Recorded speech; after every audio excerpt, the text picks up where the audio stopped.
What happens when a wildlife conservationist walks into a talk show expecting a friendly chat about animals, but instead gets ambushed with questions that turn the entire interview into a battleground? Robert Irwin, son of the legendary Steve Irwin, sat down on The View thinking he'd discuss his latest conservation project. But Joy Behar had other plans. What started as a simple question about crocodiles spiraled into one of the most explosive moments in daytime television history, ending with security escorting someone off the set. But before we get into what actually went down, make sure you hit that subscribe button and drop a comment below telling me whose side you're on in this clash, because trust me, you're going to have opinions. So Robert walks onto the View set with that signature Irwin enthusiasm. You know the kind, bright-eyed, ready to talk about wildlife and conservation efforts. The audience is clapping. He's waving. He sits down. And the first few minutes are exactly what you'd expect. Whoopi Goldberg asks him about his recent trip to Northern Australia. And Robert lights up talking about saltwater crocodile research. He's describing this massive croc they tagged probably 20 feet long, and you can see the passion in his eyes. The same passion his father had. The audience is eating it up. People are smiling, nodding along. Then Joy Behar jumps in. Robert's, that's all very interesting, but I have to ask, do you ever think that maybe we're spending too much time worrying about crocodiles when there are people suffering? You could feel the air change in the studio. Robert's smile doesn't fade completely, but there's a shift in his expression. He takes a breath and responds, "Well, Joy, conservation isn't about choosing between people and animals. It's about recognizing that healthy ecosystems support human life. When we protect wildlife habitats, we're actually protecting resources that communities depend on." Joy leans back in her chair, and you can tell she's not satisfied with that answer. But practically speaking, Robert, there are homeless veterans. There are children going hungry. And we're out here tagging crocodiles. Help me understand how that makes sense. Now the other hosts are exchanging glances. Sunny Hostin looks uncomfortable. Sarah N. is trying to read the room. And Whoopi's got this neutral expression that longtime viewers no means trouble's brewing. Robert shifts forward in his seat. With respect, Joy, that's a false dichotomy. My family's organization employs hundreds of people, supports local economies, and funds educational programs. Conservation work isn't frivolous, it's essential. And honestly, this framing, this idea that caring about wildlife means you don't care about people, it's exactly the kind of thinking that's gotten us into the environmental crisis we're facing. The audience makes that collective sound, you know the one?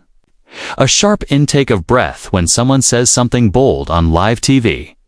Joy's eyebrows go up. She's nodding, but not in agreement, more like she's gearing up for round two. Environmental crisis, Joy repeats. Robert, you're very young, and I don't mean that as an insult. But some of us have been hearing about environmental crises for decades. We were told about acid rain. We were told the ozone was disappearing. We were told Florida would be underwater by now. At what point do we acknowledge that maybe, just maybe, some of this is a bit exaggerated? You can see Robert's jaw tighten. He's trying to maintain composure, but there's a fire building behind his eyes. Joy, the ozone layer recovered because we took action. We banned the chemicals that were destroying it. That's not evidence that the threat was exaggerated. That's evidence that environmental policy works. And as for sea level rise, it's happening right now. Communities in the Pacific are being displaced. Miami floods during high tide. Joy cuts him off. Miami's always flooded. Robert, I've been going to Miami for 40 years. With respect, that's simply not accurate. Robert fires back, his voice louder now, firmer. The frequency and severity of tidal flooding in Miami has increased dramatically. This isn't opinion, it's measurable data. Whoopi tries to jump in.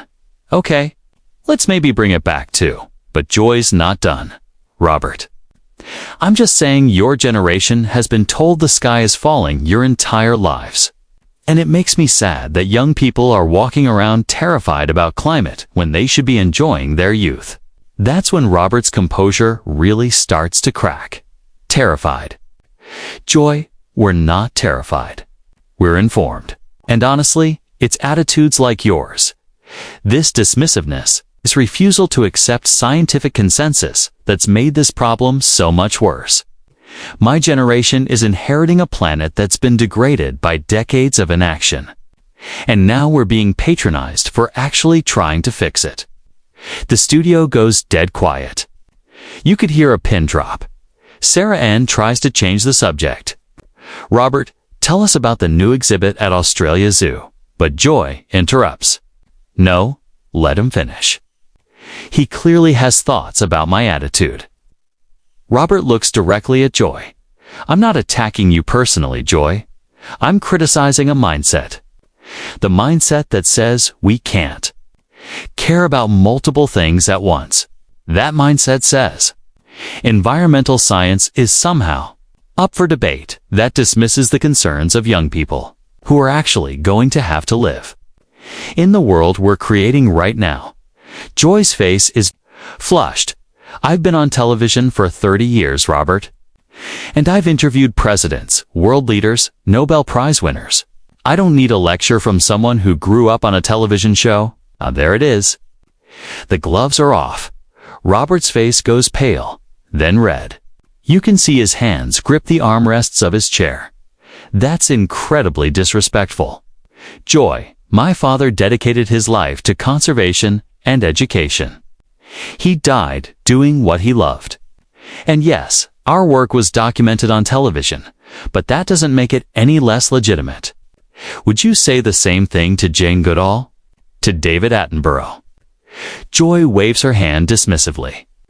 Those are scientists, Robert. You're a celebrity. I have a degree in conservation biology. Robert shoots back, his voice shaking slightly now, not from fear, but from pure frustration. I've published research. I work directly with endangered species recovery programs. What exactly makes my credentials less valid than anyone else's? Whoopi tries again to intervene. All right, I think we need to take a breath here, but Joy is on a roll now. Your credentials are fine, Robert. I'm sure you're very smart. What bothers me is this self-righteousness, this moral superiority that your generation has. You come on shows like this and you lecture everyone about how terrible we've been, how we've ruined everything, and quite frankly, it's exhausting. Robert laughs, but it's not a happy laugh. It's the kind of laugh you make when you can't believe what you're hearing. Self-righteous. Joy, you've built a career on having strong opinions and telling people when you think they're wrong. How is me defending conservation science any different from what you do every single day on this show? The audience reacts with a mix of gasps and scattered applause. Sunny Hostin's eyes are wide. Sarah looks like she wants to disappear into her chair. Alyssa Farah Griffin is watching the entire thing unfold like she's witnessing a car crash in slow motion. Joy points a finger at Robert. The difference is, I've earned the right to have strong opinions. I've lived through wars, recessions, social movements. You've lived through what? Instagram. I've lived through the 6th mass extinction. Robert counters immediately. I've watched species disappear. I've seen coral reefs die with my own eyes. I've held animals in my hands that are the last of their kind. So forgive me if I think that gives me the right to have strong opinions about conservation. Joy shakes her head. See? This is exactly what I'm talking about. Everything is a crisis. Everything is the end of the world. You know what we called people like you when I was growing up? We called them alarmists. And you know what we call people like you? Robert's voice is raised now, clearly angry. We call them deniers. We call them obstacles. We call them part of the problem. The studio audience is losing it. Some people are clapping. Some are booing. Some are just sitting there with their mouths open. Whoopi stands up from her chair. "Okay, we need to stop right now," she says firmly, but both Joy and Robert are locked in. Joy stands up too. "I am not a denier, Robert. I believe in climate change. What I don't believe in is being told that I should feel guilty for living my life, for traveling, for enjoying things by someone who has made millions of dollars off of animals. Made millions." Robert stands up now, and producers off camera are starting to move. Every dollar our organization makes goes back into conservation. My family lives modestly. We don't own private jets or multiple mansions. We spend our money saving habitats and funding research. What do you spend your money on, Joy? That question hangs in the air like a bomb. Joy's face goes red. "How dare you question how I spend my money? You don't know anything about my life, about what I do with my resources." "You're right." "I don't," Robert says, his voice calmer now, but somehow more cutting. "But I know you fly to your vacation home regularly. I know you've advocated against wind farms because they might spoil your view. I know you've mocked young climate activists on this very show. So forgive me for questioning whether you actually care about any of this, or if you just like arguing." Sunny tries to interject. "Robert, I think maybe we should." "No, let him talk," Joy interrupts. "Let him explain how his generation has it all figured out, and the rest of us are just stupid or selfish." Robert takes a deep breath. "I never said you were stupid. Joy," I said, "your attitude is part of the problem." And it is. When someone with your platform dismisses environmental science, when you mock young people for caring about the future, you're actively making it harder to address these issues. You have influence whether you want to acknowledge it or not. And you're using that influence to spread apathy. Joy's voice is incredulous. "I care about plenty of things, Robert. I care about healthcare. I care about education. I care about human rights. Just because I don't prioritize your pet project doesn't mean I'm apathetic." "It's not a pet project. It's the foundation of everything else," Robert says, gesturing animatedly now. "You can't have healthcare without clean water. You can't have education without a stable climate. You can't have human rights when people are being displaced by environmental disasters. Everything connects. And the fact that you don't see that is terrifying because you're smart enough to understand it, which means you're choosing not to."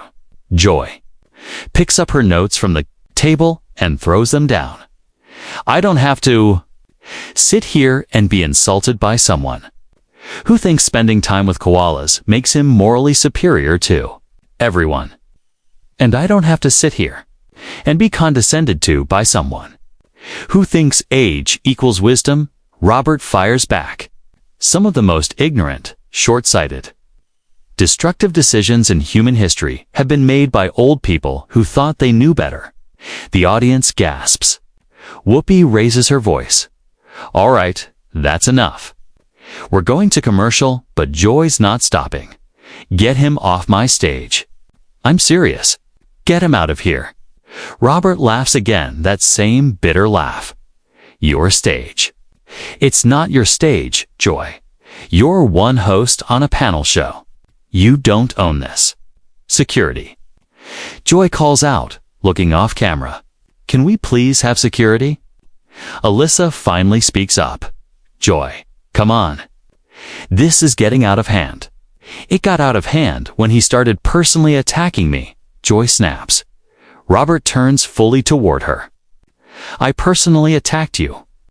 You're the one who brought up my father, who dismissed my education, who called me. I defended my work. There's a difference." Two security guards approach the stage now, looking confused because they're not sure who they're supposed to escort out. Producers are frantically talking into headsets.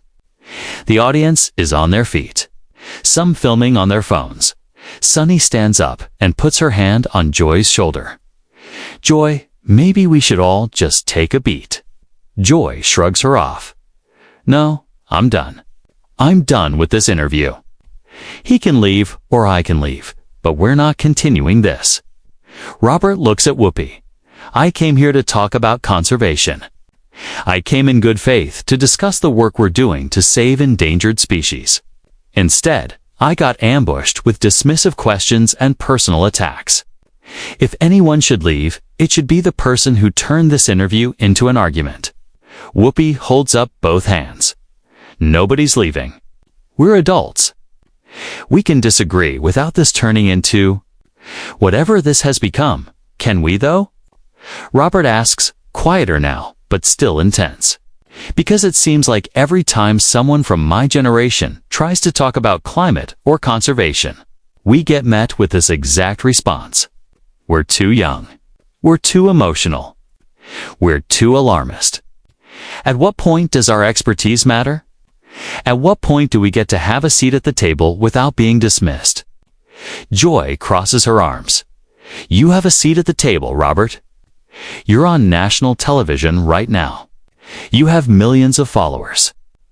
You have resources most people could only dream of. What you don't have is the right to tell people who've been working on these issues longer than you've been alive that they don't care enough. Then prove you care, Robert says. Stop mocking climate activists.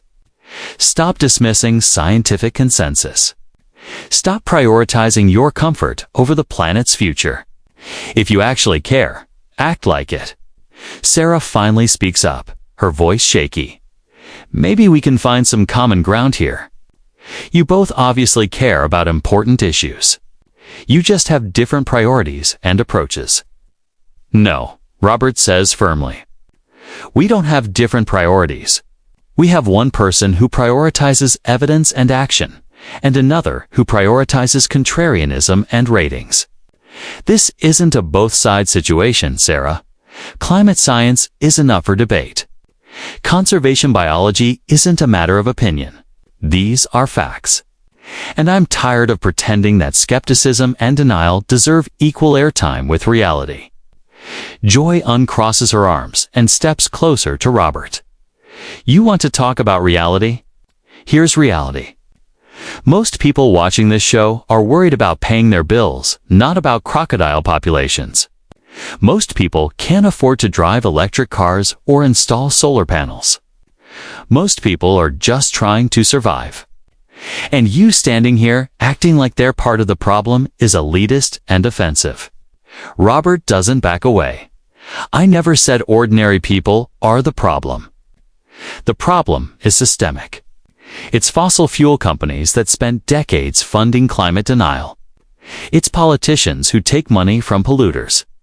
It's media personalities who platform that denial and make it seem reasonable. Individual people are doing the best they can with the system they're in. But we need to change the system. And that starts with people like you, using your platform responsibly. Responsibly, Joy repeats. You mean agreeing with you? I mean not spreading misinformation, Robert says. I mean not giving credibility to arguments that have been scientifically debunked.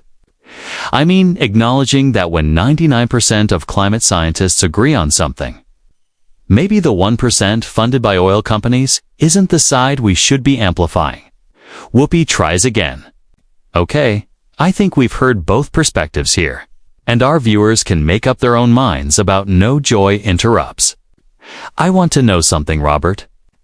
If you feel so strongly about all of this, if you think I'm such a terrible person with such dangerous views, why did you agree to come on the show? You knew who I was. You knew what this show is. So why come here just to insult me? Robert pauses, and for the first time in several minutes, he actually thinks before speaking. I didn't come here to insult you, Joy. I came hoping to have a real conversation. I came thinking that maybe, just maybe, if I explained the work we're doing and why it matters, it might resonate. I came here with optimism, which maybe was naive, but I thought it was worth trying. And honestly, even now, even after all of this, I still think you're capable of understanding why this matters. I think you're choosing not to, and that's what frustrates me. Joy's expression softens slightly, just for a moment. You think I'm choosing ignorance? I think you're choosing comfort, Robert says. I think acknowledging the scale of the environmental crisis means acknowledging that changes need to happen, some of which might affect your lifestyle, and that's uncomfortable. I get it, but comfort isn't more important than survival. The security guards are still standing awkwardly near the stage. The producers are making frantic, cutthroat motions. Whoopi looks exhausted. Joy picks up her coffee mug and takes a long sip. When she puts it down, she looks directly at Robert. I'm 70 years old, Robert. I've lived a full life. I've fought battles you can't even imagine. I've advocated for causes that were unpopular and difficult. And now you're standing here telling me I'm choosing comfort over survival. Like I haven't spent decades fighting for things I believe in. The difference between us isn't that you care more. It's that you think caring about the environment makes you better than people who prioritize other issues. I don't think I'm better than anyone, Robert says, his voice cracking slightly. I think we're running out of time. I think we're in the middle of a crisis that will affect everything, everywhere. And I think people with platforms have a responsibility to take that seriously. That's all I've been trying to say. Joy nods slowly, and I think young people have been convinced that the world is ending, and it's making them miserable. Someone needs to push back on that narrative. That's all I've been trying to say. They stand there, staring at each other. And for a moment, it seems like maybe they've reached some kind of understanding, or at least a stalemate. Then, Joy turns to the producers. I'm taking a break. We can finish the show without me. She walks off the stage, coffee mug still in hand. The security guards look at Whoopi for direction. She waves them off. We're good. Thank you. Robert is left standing there in front of the remaining hosts and a stunned audience. Alyssa clears her throat. Well, that was certainly illuminating. Whoopi looks at Robert. You've definitely made this a memorable appearance. Robert runs his hand through his hair. I didn't mean for it to go like that. I just couldn't sit there and let those arguments go unchallenged. Clearly, Sunny says with a slight smile. For what it's worth, I think you made some valid points. Valid points don't matter if they don't change minds, Robert says quietly. Whoopi stands and extends her hand to him. Sometimes planting seeds is enough. People are listening even when it doesn't feel like it. Robert shakes her hand, but he looks defeated. The passion replaced by exhaustion. I hope you're right.